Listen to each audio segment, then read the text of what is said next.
A right topic will give a boom to your career. A less valued topic will do a crash landing and a struggling career. Which one do you want? Decided? So let's watch the video till the end.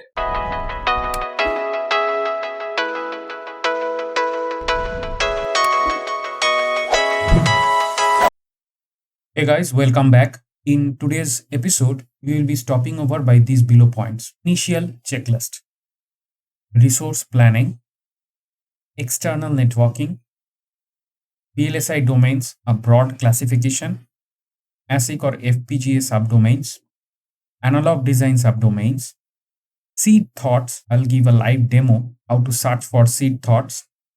And finally, we'll conclude. So this is the menu for today. Without any further delay, let's begin. Initial checklist. So here we will talk about the initial checklist. That means these are very initial things or thoughts you have to have within you, and accordingly you have to plan the next steps. So these are kind of baby steps that you have to do at the very beginning. So at the center of focus here, your project and thesis, everything is there. How you proceed, let us see. First, when you check in your college or university, wherever you are studying right now, check that whether the department you are studying, is there any past record of such projects which were done with VLSI companies or internally or some VLSI research institutes, so that you can have some idea from that, and that may give you benefit in some other ways which I'll discuss later. First, you must search for this thing that in the department you are studying, whether that department, any of the professors, they have any past record of doing VLSI projects with companies or VLSI research institutes. This will be your first point of focus. Next, every college or institute or university, they have a alumni database. Nowadays, in the electronic age, you will have social media groups, LinkedIn groups, Facebook groups, WhatsApp group, Telegram group, any kind of group that you may think upon, and you might ask your seniors in the college so that you can have an idea whether is there any alumni group with whom you can establish a contact who are working in the VLSI company. So the alumni database, they may contain people who are outside the VLSI industry and people who are working in the VLSI industry. First, you have to check that if any of the alumni of your department, college or university, they are there working right now in the VLSI company. The next stopover point for you is that, do you think that you know anybody from the VLSI companies? Right now they are working in the VLSI company and you are connected in some way, maybe through Facebook, maybe through LinkedIn, or maybe any of the available social media, might be Twitter or Telegram group or anything. If you know somebody already who is working and you can make an approach, you must make a list of those people. Put pressure to your brain and make a list of the peoples whom you are directly in touch who are working in any of the VLSI company right now, when you are thinking of doing a project in VLSI, and accordingly your thesis will go in that direction. The next stopover point for you, is there any nearby VLSI company? For physical location, your college is situated in maybe tier 1, tier 2, tier 3 city, anywhere in India, or you are maybe in abroad. This is also applicable for anybody who is inside India or outside India. It's a general checklist. So you must look around whether you have some companies in your city. If you have, how many companies you have, you must make a list. The first thing. So this slide is making a checklist. Here you have to make a list of every stopover point that I have so far told you. We'll understand the significance later on as we progress through the video. Resource planning. Now, this slide will help you to plan your resources in a wise manner so that you can plan your project / thesis, everything in a right flowchart, and accordingly you can execute them. So when you are at this stopover point, you have already all the checklists that I have mentioned in the previous slide are there with you. Now let us go deep dive. Internal. First of all, you must think and look around internally into the department and the resources where you are studying right now. It could be a college, it could be a university, it could be tier 1 college, tier 2 college, anything that you are right now. Another option of the resource planning will be a bit different when it is in collaboration with the any outside semiconductor VLSI company. So here when I depict internal means it is completely internal. That means from start to finish everything will happen in the floors where you are studying right now. And collaboration means that there will be collaborative work between your studying premise and your semiconductor company. So there are two ways that you can have in realistic scenarios. These are two scenarios. So first I'll focus on the internal planning. So you must go ahead and check your past track record. That means you are on the floor of any department of any university, college or any institute. So there might be some past track record of such project or thesis. So you must go and look and search for all those records.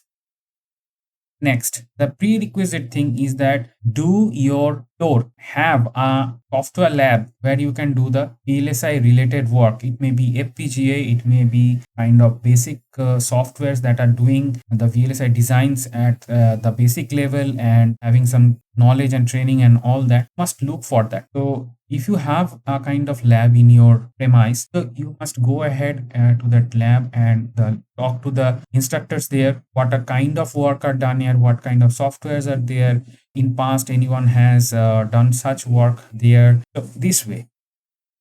Next, once you are searching through the records, you must also check whether from your department, that means the premise you are working on, whether it is a college, university or an institute, is there any past publication, maybe triple publication, maybe a VLSI conference publication, or maybe a journal publication. Whether there is such kind of publication, as well as your MTech, BTech theses, I am including in this particular point. If there is something that happened for the VLSI projects in past, that you must go ahead and seek for those publications or projects, whatever has been gone right, and it is archived there in the premise that you are right now. It could be with one professor, more than one professor, or maybe multiple professors are there who have successful students who have done theses on VLSI topics.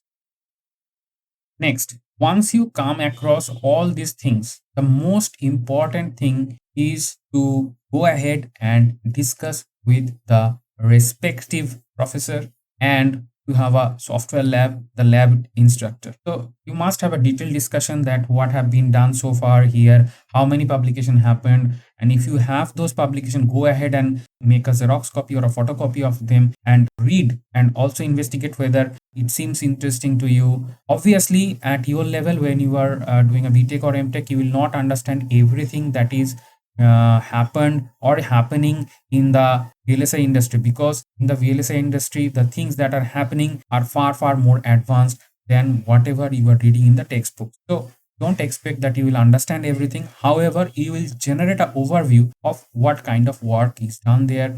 Are you interested to do that, or you have some idea on that which you can discuss with one or more than one professors there with who or whom you want to work. Now this internal approach, some points will be common in the collaboration.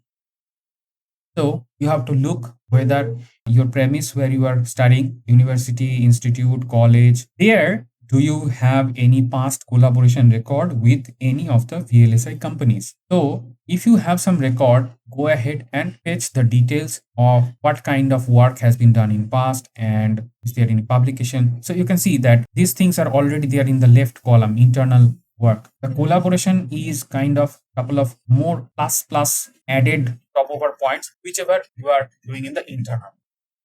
Next, here the collaboration is done. You must understand in which domain the work has been done. For that, I have some subsequent slide for you to understand what are the domains, grossly what are the domains in VLSI where you can work. I have a couple of slides. I'll come to those slides. Let now focus on the stopover point. You have to understand which domain of work. Next, there is novel opportunity. When you are doing a collaboration with a VLSI company, generally in many of the design houses, R&D kind of works are going on. And in fact, there are R&D units in the VLSI companies which do basic research and development of existing design to make it much more faster, efficient, and technologically upgraded. So if there any novel opportunity or novel R&D is going on in the company which have a past track record with your institute has been working. So these novel opportunity expedition, I will talk in the next slides. I'll tell you how to make a networking. Now, you must look whether there is a novel opportunity. That means some enhancement is going on in the R&D unit and you can be a part of that. The last and the most important point, when there is a collaboration, minimum there will be three parts: you, your professor, and your guide from the VLSI company. So it makes a triangle, a learned triangle. And remember, if that triangle forms, you have to balance out the sides evenly, and the responsibility is on your shoulder to make the communication in a right way and being transparent what is happening and what is getting planned in both ways. So you are kind of a bridge in between the other 2 points. However, it will make a triangle because your professor can talk with your guide who is in the company. So it's a triangle. You have to balance out every side. Now, this is the skeleton that I have just explained to you. Whatever happening in internal way, that has to be there once you are doing a collaboration. Everything by point and case by case, there might be some changes. It's a general overview. So in your case, you might find something which is maybe plus or minus to the facts that I have shared in this slide. So you can be the right judge of your situation. So by now, you can go ahead and inside your mind think, if you have an internal project versus if you have a collaborative project, what are the differences and how you will manage those differences. So this is a judicious decision that you have to make, whether you will go for an internal project or you are going for a collaborative project. Here, you're done.